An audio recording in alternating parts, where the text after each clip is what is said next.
nädal turgudel käes on 22. nädal, aasta on 2024, minu nimi Urmas ja täna on teisipäev, 28. mai. Ja enne kui vaatame üle, mis eelmise nädalal toimus ja mida tõotab uus nädal tuua, siis tuletan meelde, et kui sa veel seda teinud ei ole, siis telli ka seda kanalit.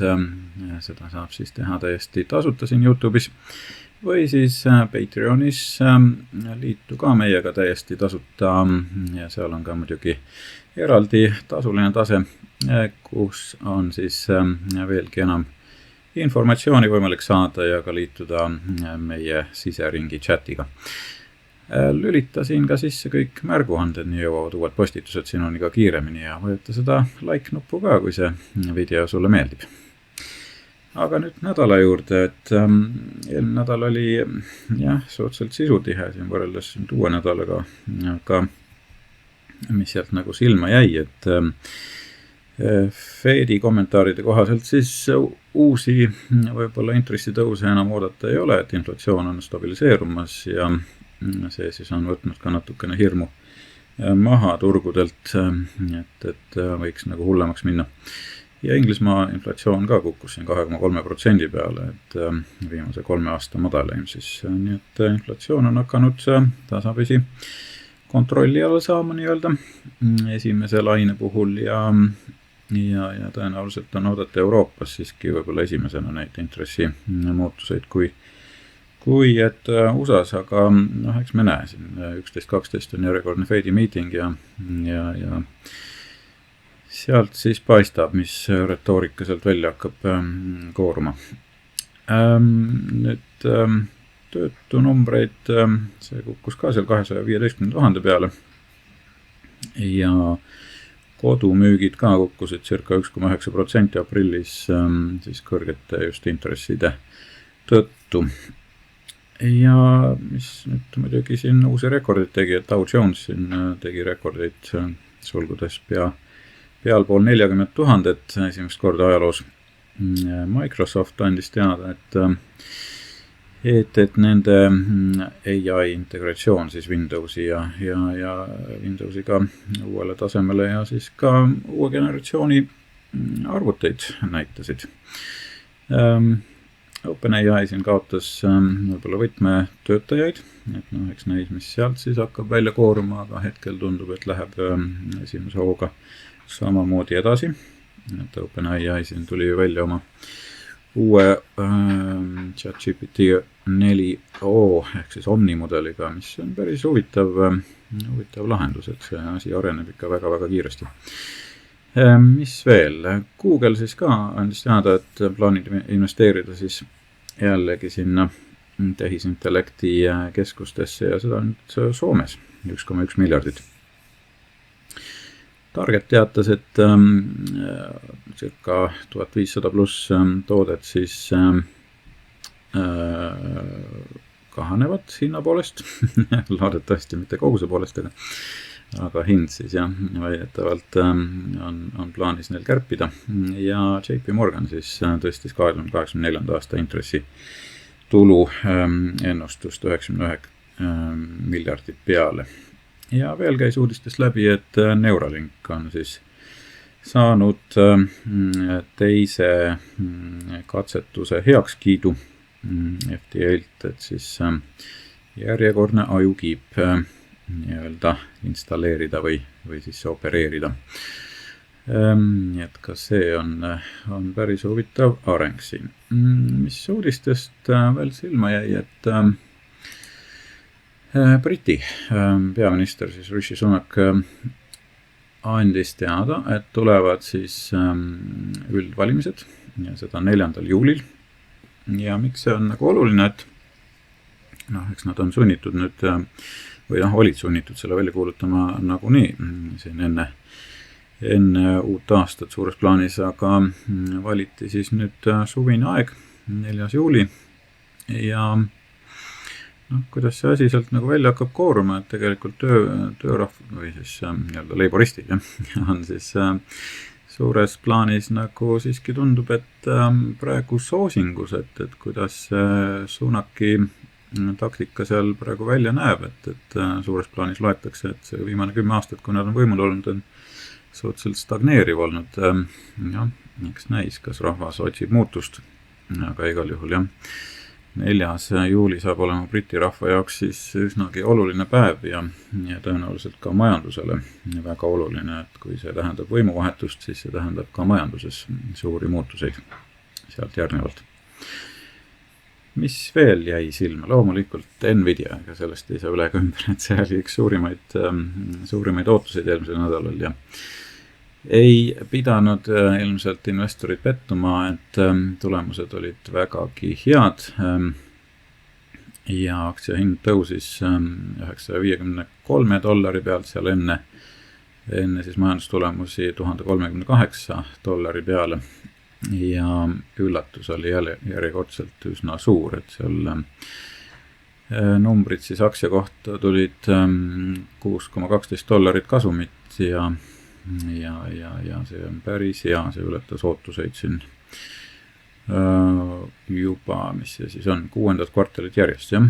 Nii et selles mõttes läks väga hästi ja see oli üks meie eelmise nädala siis kauplemiskandidaate ka, jah. Nii et pidas ilusti paika, aga siin on siis näha, jah, et kuidas nad on suutnud üllatada siin järjest mitu kvartalit ja numbrid aina kasvavad, nii et see on üks meeletu ralli olnud. Mis veel jäi silma, et jälle Boeing käis siin uudistest läbi, et hetkel tundub, et on hakanud nagu vaibuma, et see ei olnud küll otseselt lennuki puudujäägiga ehk seotud, aga turbulentsis seal Singapore Airlinesi lennul Londonist Singapuri siis päris palju inimesi sai kannatada selle turbulentsi tõttu ja üks inimene ka sai surma, nii et ei lähe nagu Boeingul jah, sugugi mitte hästi selles suhtes. Mis veel jäi silma? Hiina otsustas välja anda oma siis sellise vestlusroboti või chatiroboti ja panid nad siis oma juhi järgi talle nimeks XPT, ehk siis XPT. Ei tea, mis nad siis sellega nagu mõtlevad, aga Xi Jinpingi järgi see nimi on ilmselt pandud suure juhi järgi. Et kui kallutatud see chatirobot saab seal olema, ilmselt ikkagi päris palju. Aga eks see on jällegi üks võimalus. Teatavasti nendel seal ei ole ju võimalust lääne nii-öelda meediat tarbida väga ja ka ilmselt ChatGPT on nende jaoks keelatud, nii et nemad tarbivad oma versiooni. USA-st ka nii palju, et USA inimesed nagu ei ole justkui väga heal arusaamal sellest, mis aktsiaturgudel toimub, sellepärast et kuna aktsiaturud on sellel aastal circa 12% kasumis olnud, aga uuringu järgi peaaegu pooled ameeriklased siis arvavad, et aktsiaturud on languses. Ei tea, millest see siis nagu tuleneb, kas vähese huvi tõttu või on valedesse aktsiatesse investeeritud, et ega sedagi tea. Mis veel, aga sealt lombi tagant nagu silma jäi, et investorid siis ennustavad nende intresside koha pealt, et esialgu siin ei tule intressilangust, võib-olla seal kusagil alles sügisel praegu ennustatakse, et septembris, oktoobris, et mitte enne. Ja mis ärisid, väikeärisid puudutab, siis just kontorite laenude maksed on hakanud aina rohkem viibima. Ehk siis ei suudeta enam teenindada oma laene. Sellest me oleme ka palju rääkinud, et on seal probleeme ja selle tõttu ilmselt ka siis väiksed regionaalpangad hakkavad väga palju kannatama. Et see on üks lumepall, mis on veeremas ja ohukohaks üleval. Et ikka tuleb neid uudiseid ja tuleb olla üsnagi valvas selle koha pealt. Vaatame nüüd numbritele ka peale, või graafikutele õigemini, mis siin nädala jooksul siis toimus, et üsna volatiilne oli see kauplemisnädal. Kui me siis neljapäev oli see üsna suur languspäev siin turgudel ja reedel siis kergelt taastus jälle. Aga suures plaanis neto nagu negatiivne oli. oli siis S&P puhul. Ja kui nädalast vaadata, siis me oleme siin ikka silma peal hoidnud, et siin on selline lahknevus ju mängus juba pikemat aega ja kergelt sellist korrektsiooni nagu ootaks ikkagi, et turg veidi tõmbaks hinge. Russelliga samamoodi, et andis isegi rohkem järgi siin juba nädala algusest. Et see vastupanu, millest me rääkisime, on siis hoidnud hinnatõusu ikkagi tagasi päris palju. 50 päeva keskmine ka langes jälle 50% kanti ja kui vaadata 200 päeva keskmist S&P puhul, siis ka see andis natuke järele, aga püsib ikkagi väga kõrgetel tasemetel. Sektorite poolest kõige paremini siis toimis tehnoloogia ja kõige kehvem oli kinnisvara sektor.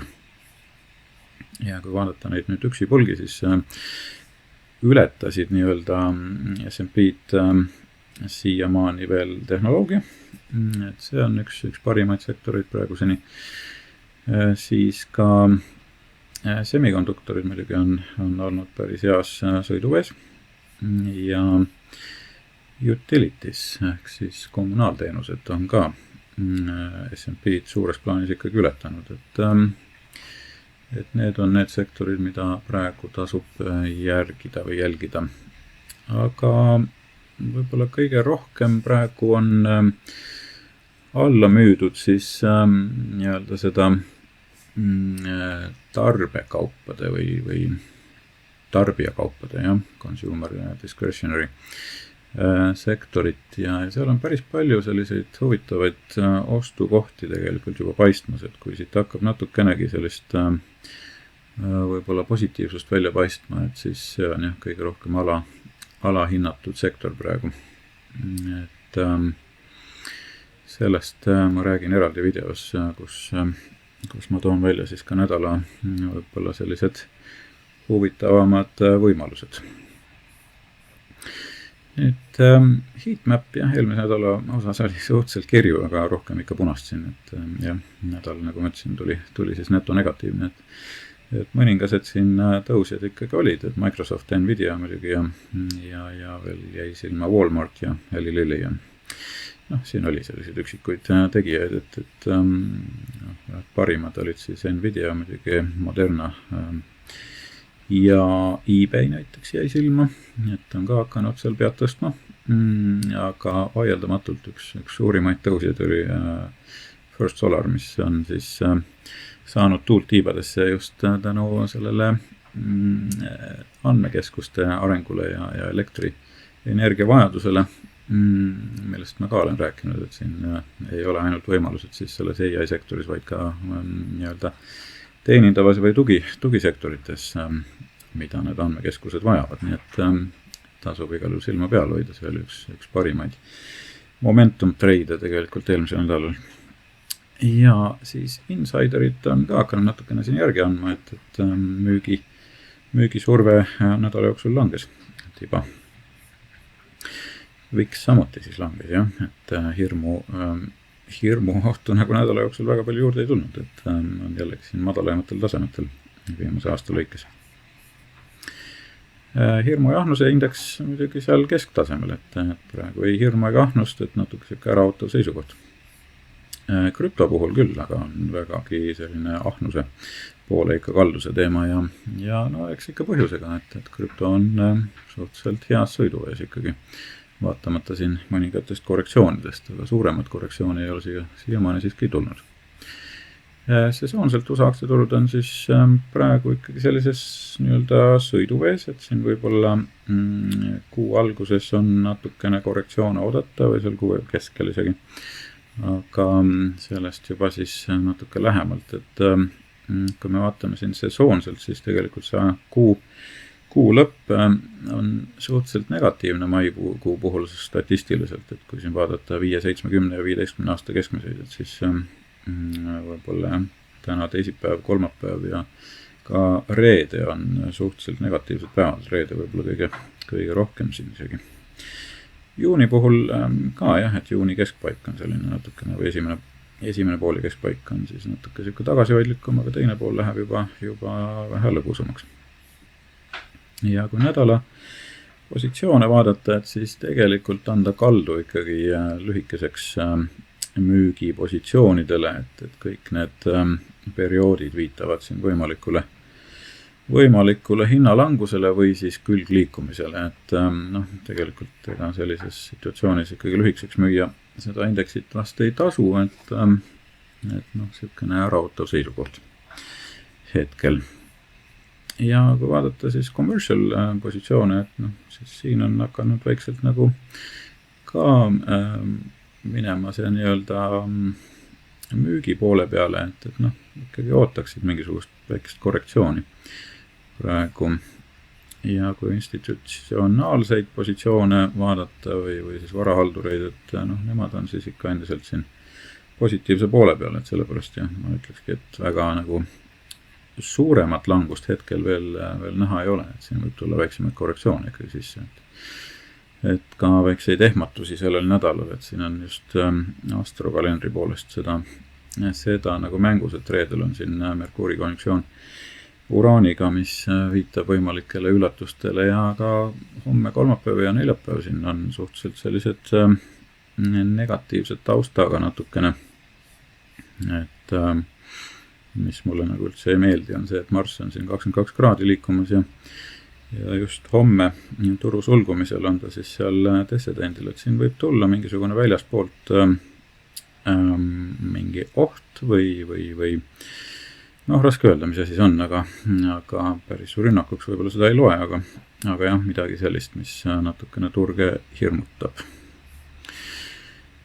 Blackbox transiitide puhul siis juunis ka, nagu me näeme, siit on see võib-olla juuni teine nädal kõige punasem siin ja mis siis veel USA turgude Blackbox muidugi on suhteliselt ilus juunis. Mida uuelt nädalalt oodata, et eile olid turud kinni, et sellepärast ma siin täna teisipäeval salvestan, seal oli siis Memorial Day, et sellel nädalal siis inflatsiooninumbreid tulemas, et see on siis reedel PCE numbrid välja tulemas ja see annab siis natukene sellist aimu, mis siis aprilli numbrid endaga kaasa tõid. Aga tehnoloogiasektori siis majandustulemused on ka veel esil, et seal on Salesforce ja Dell, et Dell siin üllatas eelmine kvartal päris korralikult, et hoiame sellel ka silma peal. Ja retailist ka siis Costco ja Dollar General on avaldamas oma numbreid ja veel ka siis muid indikaatoreid nagu tarbijakindlus ja ka kinnisvarasektori numbreid natukene. Et see on ka viimane nädal, kus me siis Fedi kommentaare kuuleme enne seda blackout perioodi, kui siis 11.12 on Fedi järgmine istung tulemas. Nüüd siin siis ka need võimalikud need nädala siis majandustulemuste avaldajad, et päris palju siiski veel siin lõpupoole neid avaldamas. Ja kui nädala prognoosi vaadata, et kuidas see siis tegelikult välja kukkus, et nädala esimene pool suhteliselt hästi pidas paika, aga nädala lõpp võib-olla läks natuke siin pöördesse. Et ega alati ei saa päris täpselt seda niimoodi siin paika, aga enam-vähem. Uue nädala prognoosi juba postitan siis meie Patreoni kanalile, et sellele saab ka ligi, kui liitud, seda saad esialgu teha täiesti tasuta sealt, et see tase on praegu saadaval nii-öelda ilma rahata. Aga vaatame siis graafikutele ka peale ja alustame võib-olla siis S&P graafikuga, jah, et siin suures plaanis on ta ikkagi positiivsel territooriumil, et vaatame, et praegu on vaikselt hakanud järgi andma, et kui suur see järgi andmine siit tuleb, et see nädal ma arvan, jah, et on natukene selline negatiivsem foon ikkagi turgudel peal ja vaatame naftaturgu, nafta on hakanud siit jällegi ülespoole liikuma aga hetkel veel indikaatorid suhteliselt negatiivsed. Kulla puhul ka andis natukene järele siin nädala jooksul, aga siiski püsib siin pealpool seda toetuspinda ja kui see jääb püsima, siis on lootust, et ka tõus jätkub, et seda tahaks ka eraldi vaadata siin võib-olla COT numbrite järgi, ehk siis Commitment of Traders numbrite järgi. Et sellest ma räägin ilmselt eraldi, aga Bitcoini puhul siis jah, on olnud trend suhteliselt positiivne, et praegu tõus ikkagi jätkub. Jällegi see vastupanu on siin ees, mis siin sai alguse 12. aprill kanti või 11.12. Et praegu ta kompab seda, kui ta siit läbi murrab, siis peale seal 71,5 taset võiks ollagi juba roheline tuli ülespoole. Ja Tallinna turg, mis see tegi, see põrkas siit täpselt selle toetuspinna pealt tagasi, et siit liikus jällegi ülespoole, nii et väga hästi töötavad need toetus- ja vastupanu tasemel ikkagi. Ja kui siin juba Inglismaast sai räägitud, siis Inglismaa turud on olnud väga tugevas soosingus, aga praegu on hakanud nüüd järgi andma, et jällegi see valimiste teema on see, mis võib-olla hakkab investoreid natukene hirmutama seal, nii et tasub silma peal hoida Inglismaa aktsiatel ka. Ja suurematest siis võib-olla vaatame, mis siin silma jäi, et Apple'i puhul Apple on väga ilusas tõusutrendis praegu ja suuremaid uudiseid võib-olla siin silma jäänud, et juuni alguses on siis tulemas nende arendajate konverents ja sealt võib-olla on siis midagi uut juba jälle kuulda. Siis Amazon, millega nemad silma jäid, et siin on see langustrend praegu mul välja joonistatud ja ma eeldan, et see on kuskil siin selle nädala lõpuni ikkagi aktiivne, et see hinnasurve allapoole on praegu paigas, et kas ta jääb siia nüüd selle toetuspinna peale 173 kandis seal pidama või kukub veel allapoole 166 peale, 167 kuskil siin, et eks näis, aga praegu jah, on ta pigem negatiivses trendis.